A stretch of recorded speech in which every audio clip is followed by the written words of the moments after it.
दैनंदिन चालू घडामोडी. प्रश्न क्रमांक 1. खालीलपैकी कोणते Gulf Cooperation Council Global Chamber of Commerce अंतर्गत लक्झरी डिप्लोमसीमध्ये इंडिया ट्रेड कमिशनर म्हणून नियुक्त होणारी पहिली भारतीय महिला ठरली आहे?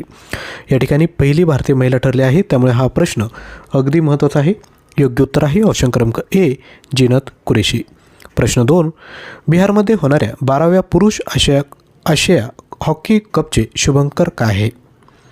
याचं योग्य उत्तर आहे ऑप्शन क्रमांक बी, चांद. आता या ठिकाणी बिहार आला आहे. बिहारविषयी अधिकची माहिती. बिहार राज्याची स्थापना 22 मार्च 1912मध्ये झाली. सध्याचे मुख्यमंत्री आहेत नितीश कुमार. राज्यपाल आहेत आरिफ मोहम्मद खान आणि बिहारची जी कॅपिटल आहे ती आहे पटना. प्रश्न क्रमांक 3.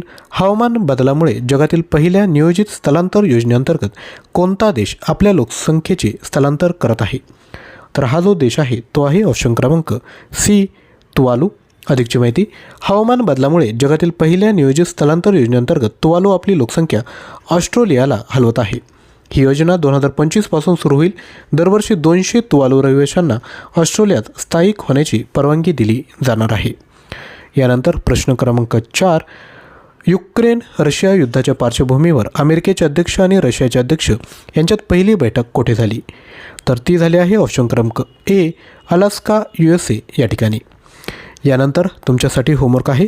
बिहार राज्याची राजधानी कोणती? खाली कमेंट करा. व्हिडिओ आवडला असेल तर लाईक, शेअर आणि चॅनलला सबस्क्राईब करायचं आहे, कारण की डेली बेसिसवर तुम्हाला जर असेच व्हिडिओ बघायचे असेल तर सबस्क्राईब करून शेजारी असणाऱ्या बेल आयकॉनला क्लिक करा. अधिकच्या माहितीकरता तुम्ही 93 56 25 60 34 यावर व्हॉट्सअप करा. तुम्हाला एक्झामचे अपडेट या ठिकाणी भेटतील. थँक्यू.